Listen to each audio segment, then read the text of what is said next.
NATO's been in the news a lot lately. It's had a footprint in Hampton Roads for decades, and its role on the international stage is being highlighted now because of the crisis in Ukraine. We are on your side, sorting fact from fiction about NATO's role in the conflict.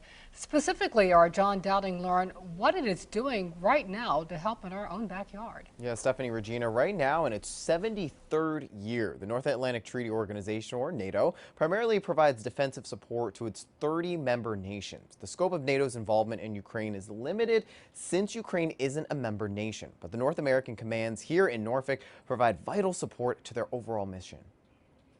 You know, I'm coming up to my 36th year of service. I don't think the alliance has ever been so relevant as it is today. And that strength couldn't come at a better time as Russia continues its unprovoked assault on Ukraine. The 30-member defensive political military alliance continues to make headlines as the assault continues. But what exactly does NATO do?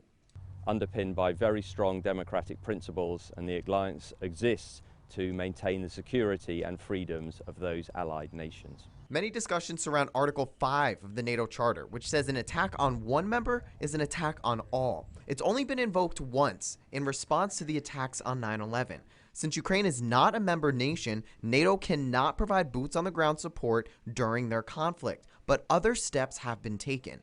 We've activated operational plans. We've reinforced the Eastern Front with troops, with aeroplanes and with ships to show our solidarity and our readiness to respond to any threat. Two NATO commands call Norfolk home in North America. One of them, the Allied Command Transformation, looks to the future to improve NATO. Many of our assumptions may have changed. It's really important that we identify lessons both to how NATO has responded to the conflict within Ukraine, to understand how we can most effectively adapt our military going forward. As the conflict in Ukraine continues, unity among NATO's member nations is vital. When we find nations that challenge those democratic principles and values that we believe so strongly in, and showing that unity and being able to challenge Russia's unprovoked and brutal attack on Ukraine is really important.